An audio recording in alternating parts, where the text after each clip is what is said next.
Fala galerinha, belezinha, tranquilinho, legal. Aqui é o professor Robson Dias, né, o professor de Química, e hoje a gente vai trabalhar um pouquinho da evolução dos modelos atômicos, beleza? Bom, você pode perceber aqui que eu escrevi modelos atômicos e não o próprio átomo, tá? Por que, que a gente trabalha os modelos atômicos e não propriamente o átomo? Porque o átomo realmente a gente não sabe como que ele é, tá, gente? Nós não temos aí a tecnologia, tá, para ver um átomo isolado, para ver exatamente como que ele é, mas através de alguns estudos conseguimos, né, alguns cientistas conseguiram lançar aí alguns modelos atômicos, modelos de átomo, tá bom? Só para vocês terem uma noção, hoje nós temos um equipamento que a gente consegue ver aí na escala nanométrica, né, que é o microscópio eletrônico de transmissão, né, ou de varredura também a gente consegue ver alguma coisa aí na escala nanométrica.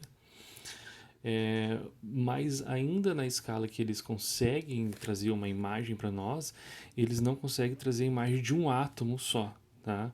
Mas aglomerados de átomos, como por exemplo nanopartículas, tá? Nanopartículas são aglomerados de átomos de um determinado elemento, tá?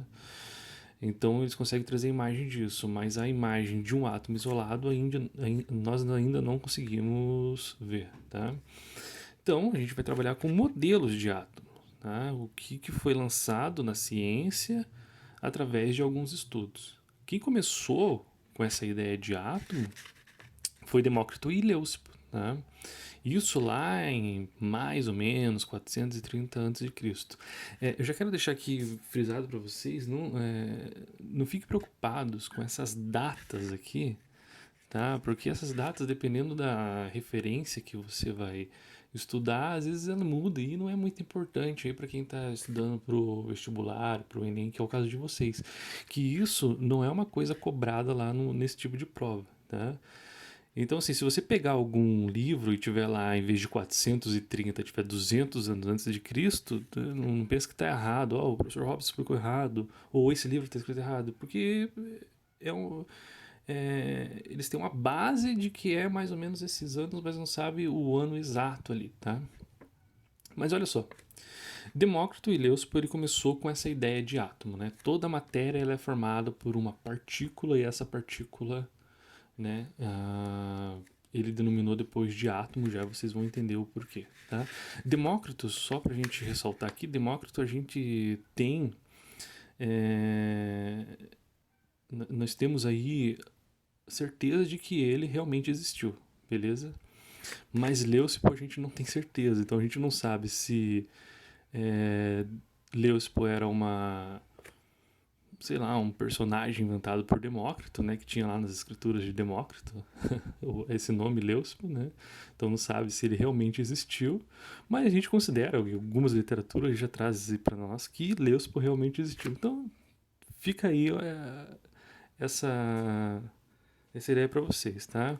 Que quem começou então com esse termo átomo foram esses personagens aqui, Demócrito e Leucipo, tá?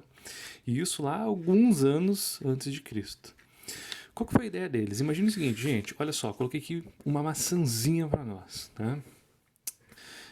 Imagine se a gente pega essa maçã aqui e corta ela, por exemplo, aqui ó, no meio, beleza?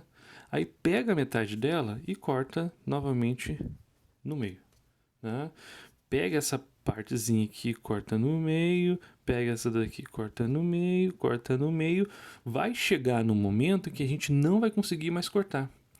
Essa parte que a gente não consegue cortar, essa parte não divisível,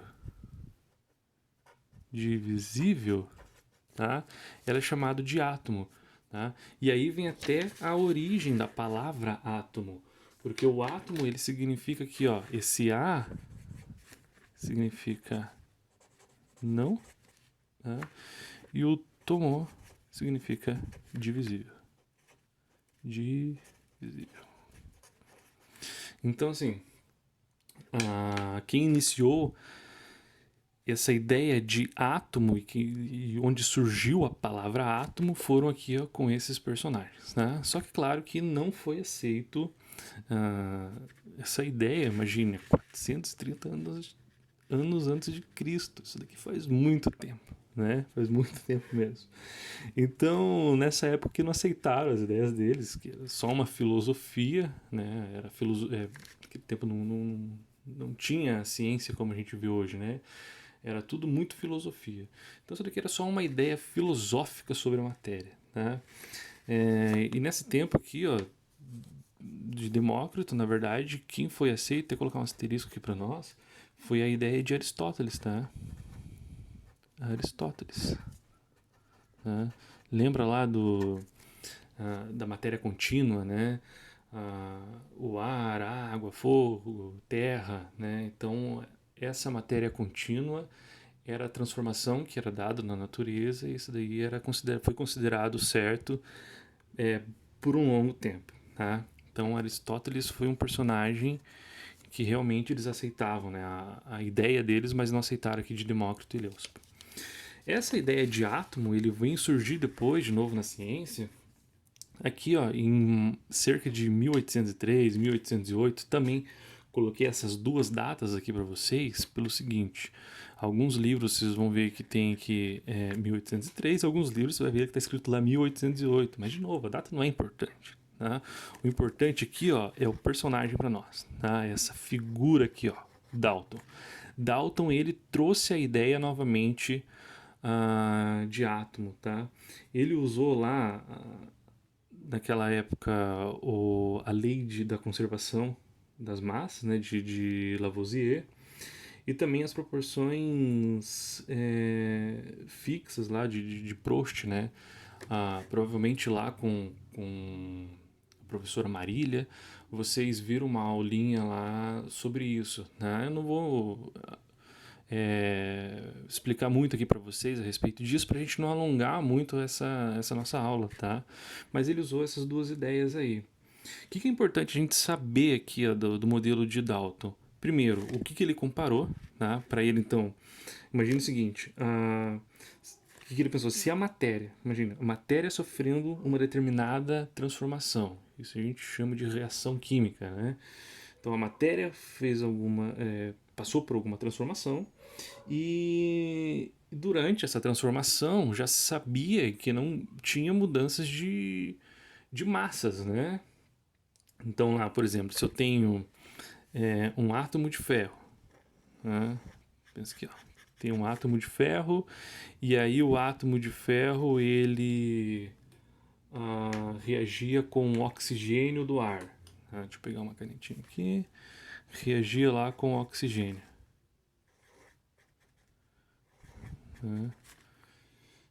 Então a gente sabe que, deixa eu colocar mais um aqui, ó, que a reação do ferro, né, do ferro com o oxigênio, ele forma um composto que a gente chama hoje de ferrugem, que é o Fe2O3, beleza?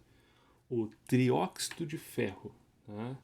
Ou óxido de ferro 3, beleza? Então, na formação disso, repare uma coisa. Na formação desse composto, eu tenho aqui, ó, 2 ferros, né, se ligando com 3 oxigênios. Né? E aqui eu tenho, antes da reação, 3 oxigênios e 2 ferros. Então, o que acontece? Se eu for ver aqui a massa antes da reação e depois da reação, ela vai ser a mesma. Né? Ela vai ser a mesma. Considerando isso e que as proporções, né, é constante, né, as proporções da,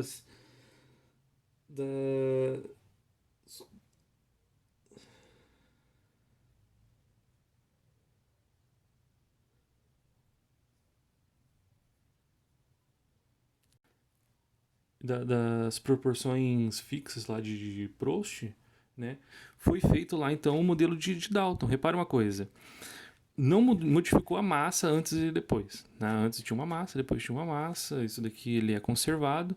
Então o que que Dalton ele definiu? Então, ó, é o seguinte, a matéria ela é feita ali pelo átomo. O átomo de um determinado elemento, ele vai ser sempre com a mesma massa. Então, por exemplo, aqui eu tenho o oxigênio, tá?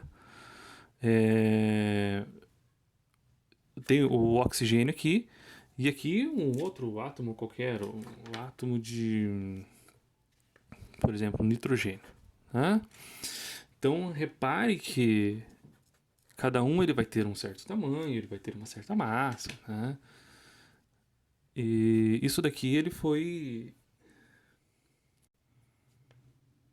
Então ele tem um certo tamanho, uma certa massa, né? E independente de se ele estava aqui, ó, isolado, ou se ele está aqui, ó, na molécula, o oxigênio ele vai ter essas mesmas características, tá?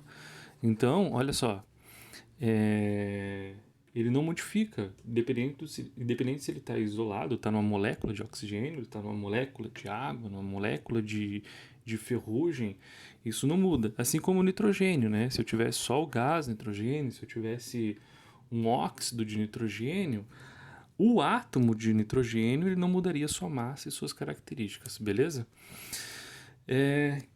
Bom, algumas palavrinhas-chave que é importante a gente saber aqui sobre os modelos atômicos, tá? O modelo atômico de Dalton, ele é chamado de modelo da bola de bilhar, tá? Por que que ele é bola de bilhar? Né? As características, né, que fizeram ter esse nome aqui, ó, de bola de bilhar foi o seguinte. Então, para ele, o átomo ele é esférico, tá? O átomo para Dalton ele é esférico, ele é maciço, tá?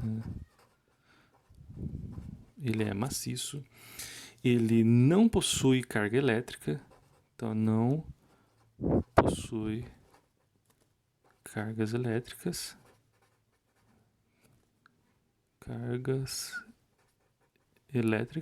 né? E também ele não é divisível, né? Ele é um átomo indivisível, né? Indestrutível. Isso daqui são alguns termozinhos que é bom a gente saber a respeito do modelo de Dalton, ok? Bom, se a gente sabe hoje, claro que teve uma sacada muito boa aqui na época, né? Aqui para 1803 foi uma sacada muito boa, foi uma coisa brilhante que ele fez aqui.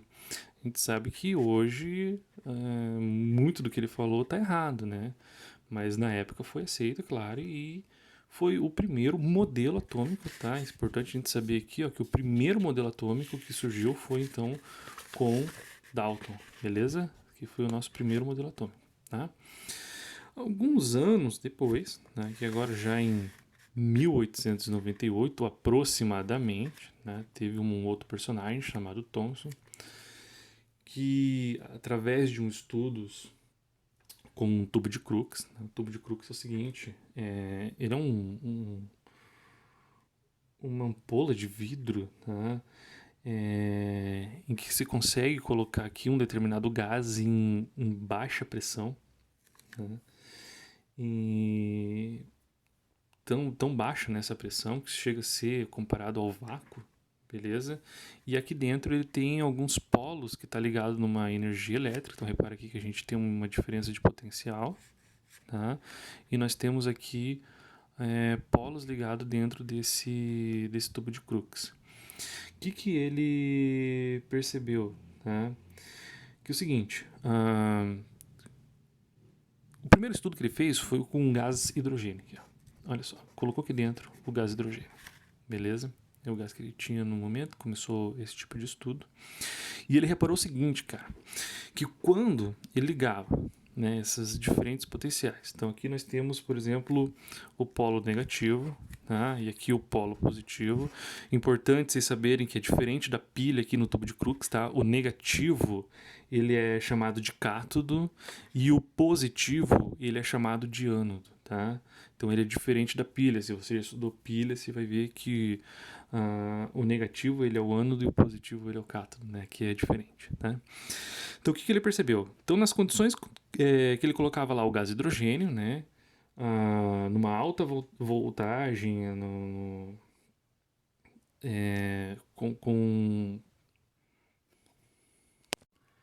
com a pressão baixíssima, na hora que ele ligava esses polos, tinha, né, formava aqui, ó, um raio que saía da parte negativa, né, e vinha aqui, ó, sentido o lado positivo. Isso daqui inicialmente ele foi chamado de raio catódico, tá? Raio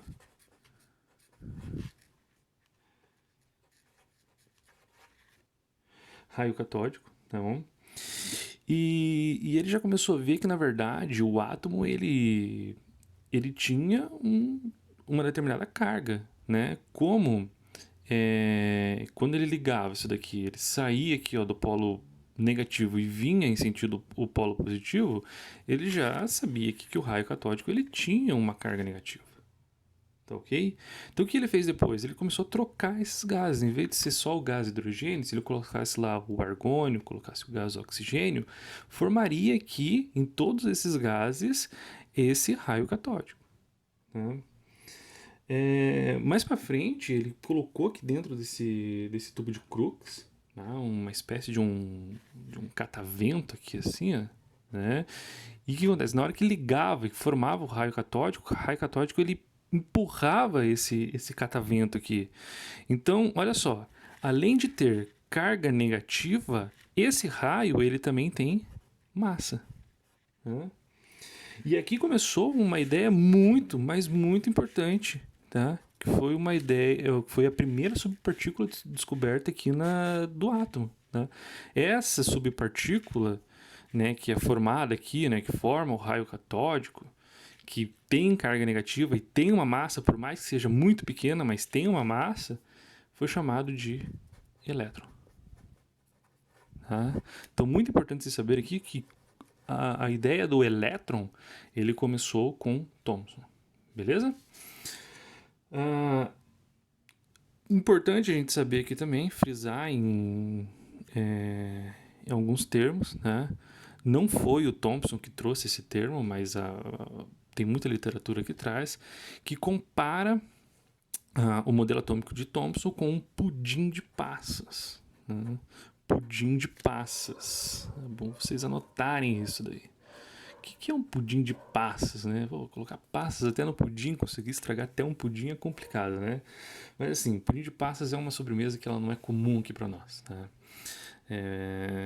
Pudim de passas, ele na verdade ele é muito parecido com o nosso panetone, tá? Imagine o seguinte, como que chegou aqui, né? Como que foi o modelo atômico de Thomson? Imagine o seguinte, eu tenho aqui uma determinada esfera, tá? E essa esfera, ela tem uma carga positiva, beleza? Dentro dessa esfera, então imagine lá o panetone, né? Eu tenho o panetone, a massa do panetone, ele tem uma carga positiva, né?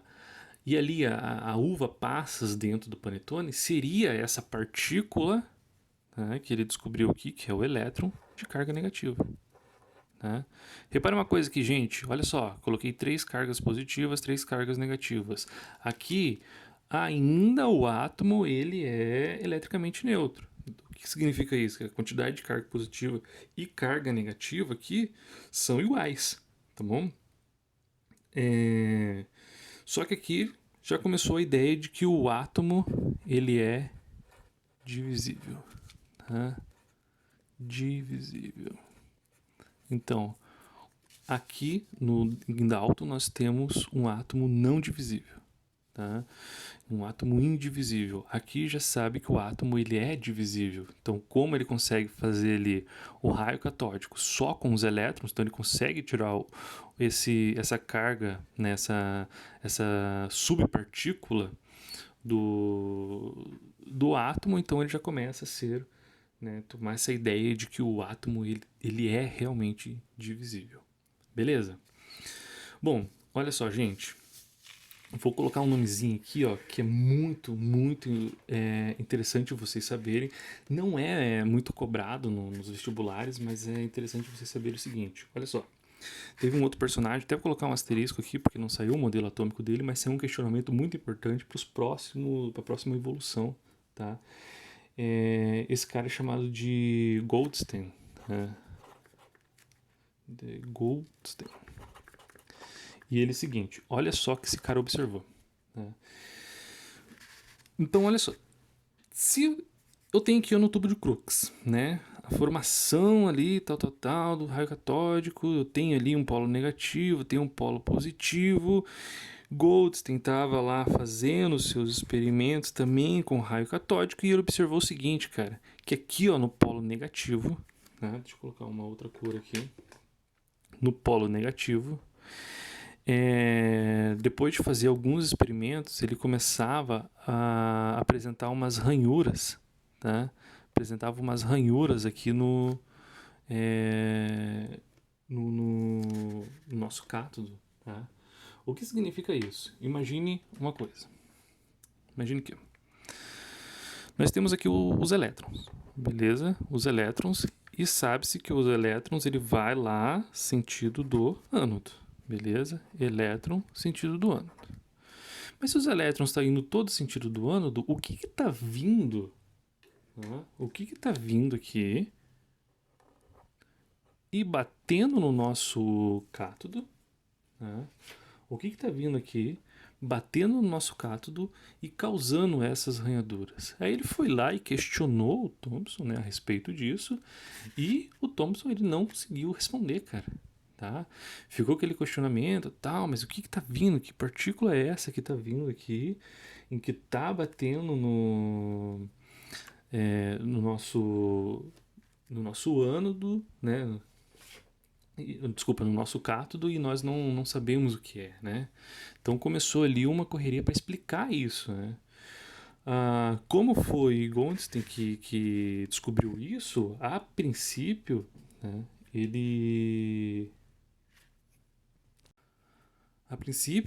chamou essas partículazinhas, né, de raios, né, se está vindo para o lado positivo, já sabia que era uma partícula de carga positiva, né, que estava vindo sentido polo negativo, né, ele chamou de raios,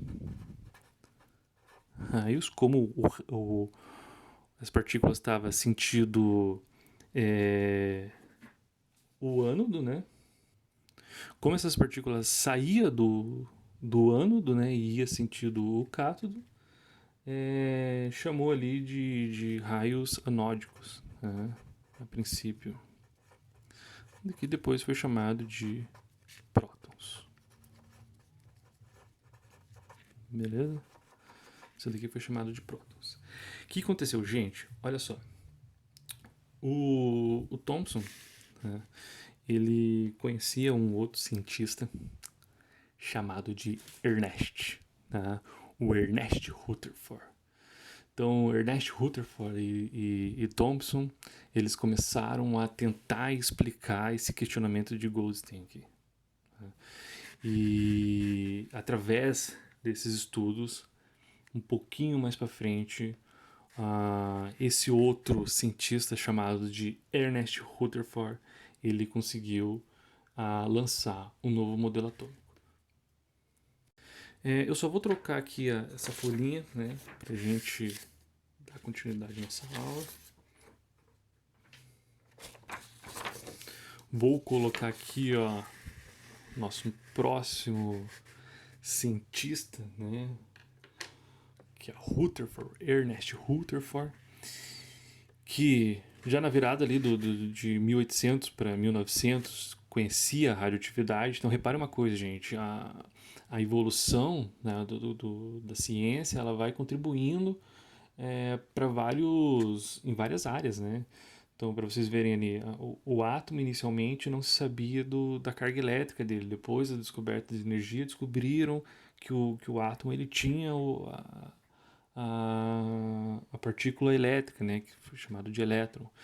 Então aqui ó, já se sabia da radioatividade, tá? Sabia, por exemplo, que o elemento polônio, aqui tá PO, tá? O elemento polônio, ele é um elemento radioativo, né? E o que aconteceu aqui, gente? Olha só. Rutherford, ele colocou aqui dentro de uma caixinha de chumbo, né? Isso aqui é uma caixinha de chumbo, o elemento polônio.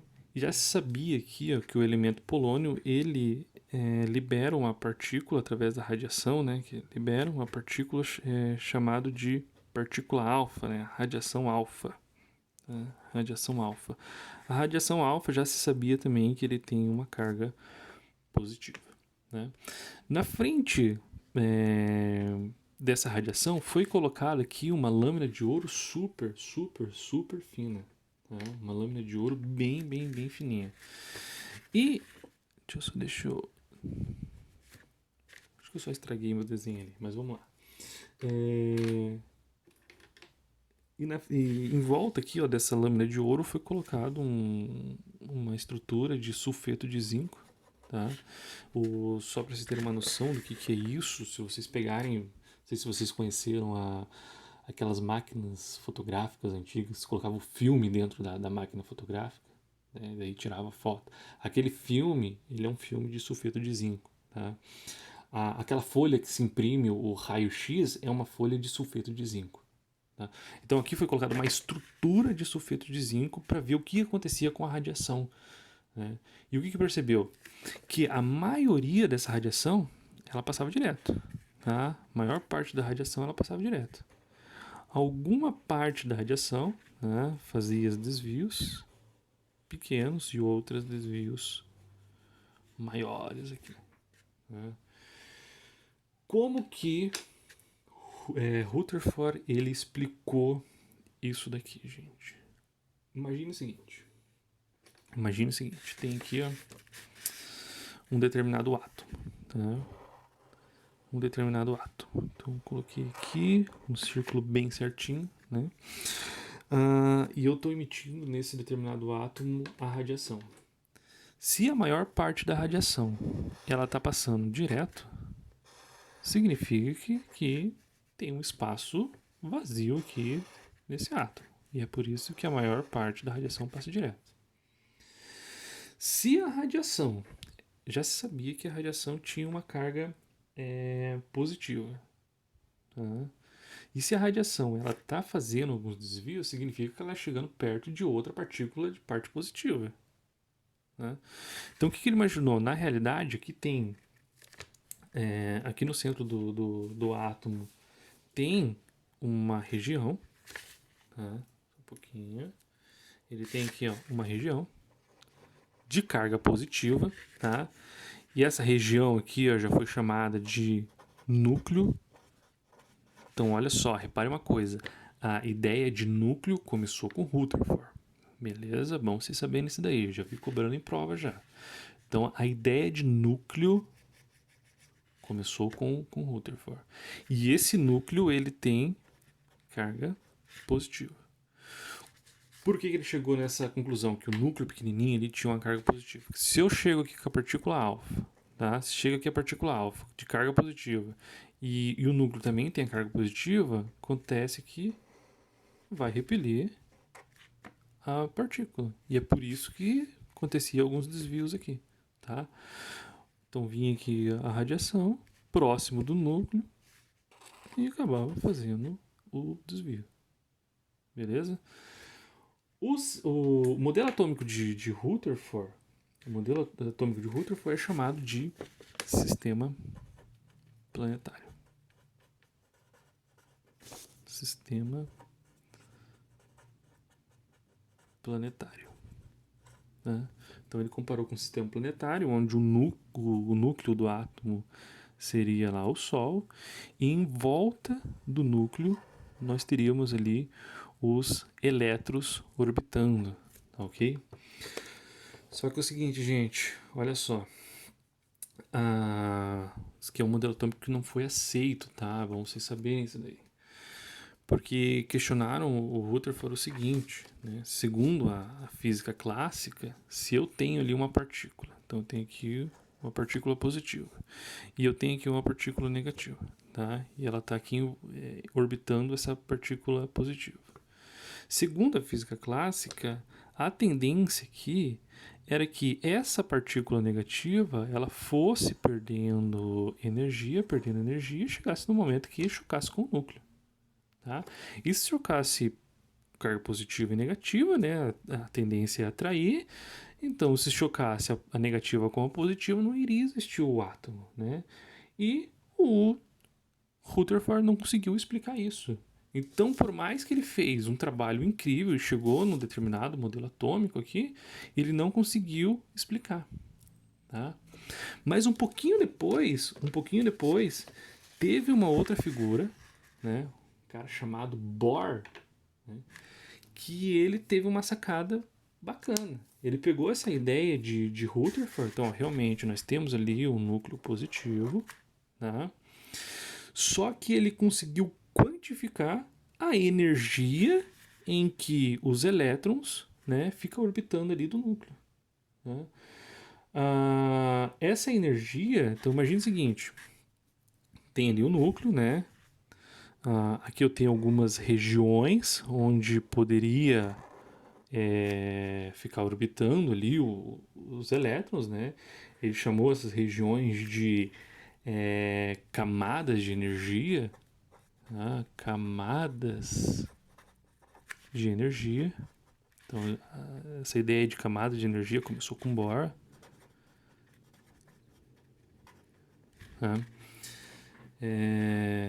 Eu sinceramente não gosto de falar camadas, porque camadas dá uma sensação de que tem uma coisa sólida ali limitando os elétrons, né? Outra nomenclatura que tem aqui, que eu prefiro essa daqui, tá? É os níveis de energia, tá? Níveis de energia. Então eu prefiro essa nomenclatura do que essa aqui de cima. Né? Essa daqui é uma coisa pessoal, mas vocês podem ver. É bom vocês saberem os dois, né? As duas nomenclaturas, porque numa prova pode vir tanto camadas quanto níveis, né?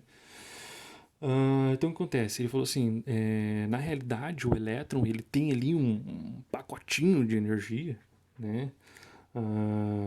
Então tem uma energia ali contida nesses níveis, né?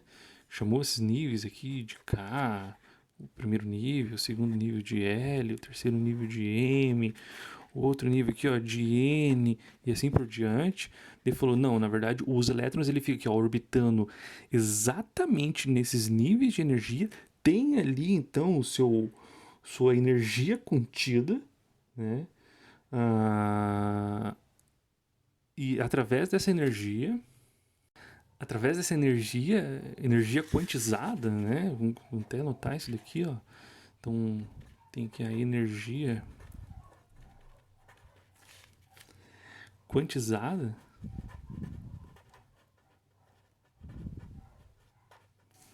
chamando de quantum, né? Esse é o nome dessa energia. Quantum. Tem alguns livros que traz aqui com um N no final, tá? Então, se tiver com N, com M, tanto faz. É importante vocês saberem o nome disso daqui.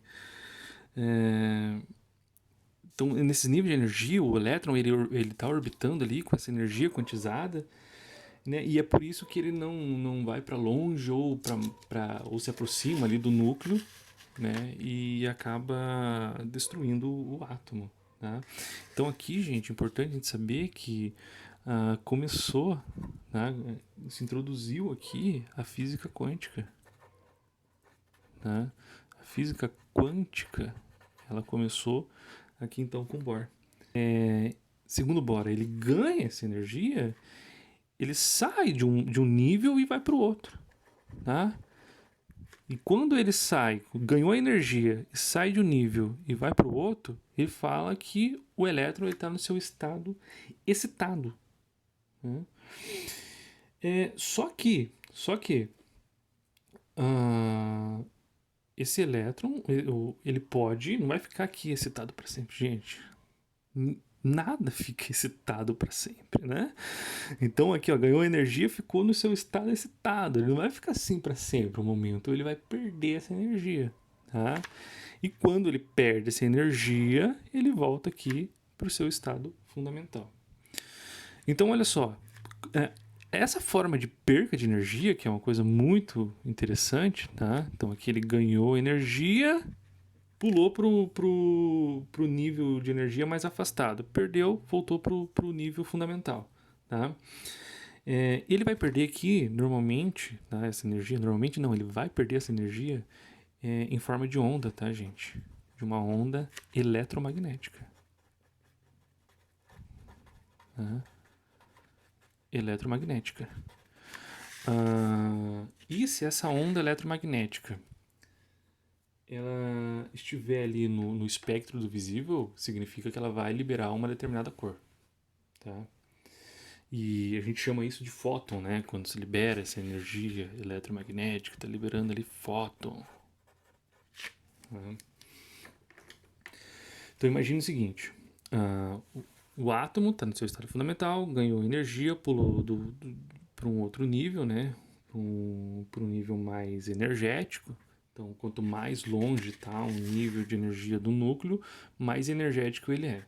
Então, saiu aqui de um menos energético, foi para um mais energético, perdeu aquela energia, formas de onda, né, de onda eletromagnética, voltou para o seu estado fundamental. Tá? Lembrando que a onda eletromagnética a gente chama no nosso cotidiano de luz. Tá? Isso daqui é chamado de luz. E ela pode ter uma certa coloração se ela estiver no espectro do visível. Tá? E é uma forma, essa daqui é uma coisa muito interessante, que dependendo da coloração que emite esse elétron, a gente consegue até identificar um determinado elemento, porque essa coloração, essa quantidade de energia que ele libera em forma de luz é característica de um determinado metal. Né? Então, por exemplo, se a gente tiver um sal, você pode até jogar aí teste de chama no YouTube, tá? Abre uma aba aí do lado e joga lá teste de chama, que você vai ver vários.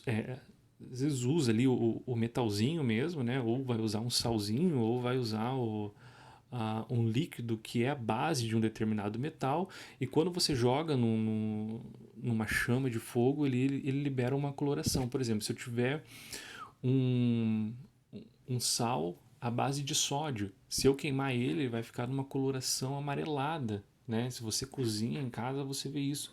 Que se você derrubar o cloreto de sódio, que é o sal de cozinha, no fogo, ele vai formar uma chama amarelada. Tá? Só que se esse sal, por exemplo, fosse a base de cobre, já seria uma coloração, um verde meio azulado, tá? Se fosse a base de lítio, seria rosa. Então isso é muito interessante, dependendo da coloração em que um determinado material ele emite, significa que tem um determinado sal lá. Beleza? Isso daí é visível, por exemplo, em fogos de artifício, né? Você vai lá, queima o fogo de artifício e ele vai liberar uma certa cor. Então, dependendo da cor que tá lá, opa, é rosa que tem ali. Então, você já sabe que tem alguma coisa ali que é a base de lítio. Né? Interessante isso daí. Bom, então olha só. Importante saber aqui de Bohr. Tá? Níveis de energia ou camadas de energia, começou aqui com ele. Tá? São camadas ou níveis de energia circulares. Né? Circulares. Beleza? Então começou aqui também essa questão de liberação do fóton, né? Já começou a ter um estudo com Bohr. E alguns livros, né? Tem algumas referências que eles misturam o modelo anterior com o do Bohr. Ele chama de Rutherford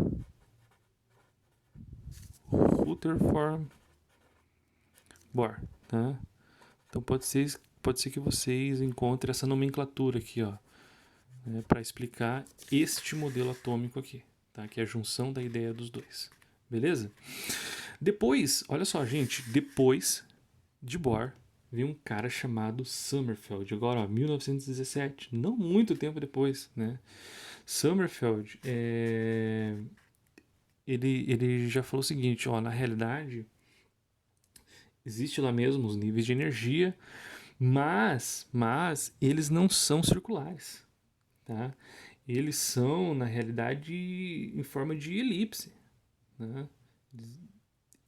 Como que ele descreveu isso, né? Então imagine lá, o átomo ele tem realmente um núcleo, né? Aí ele vai ter ali um nível de energia, né?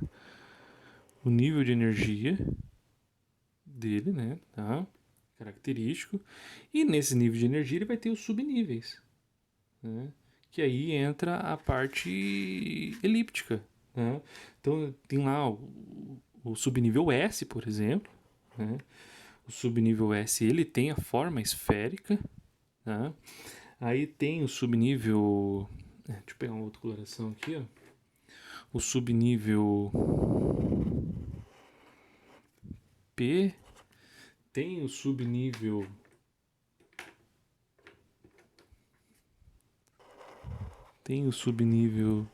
D, tem o subnível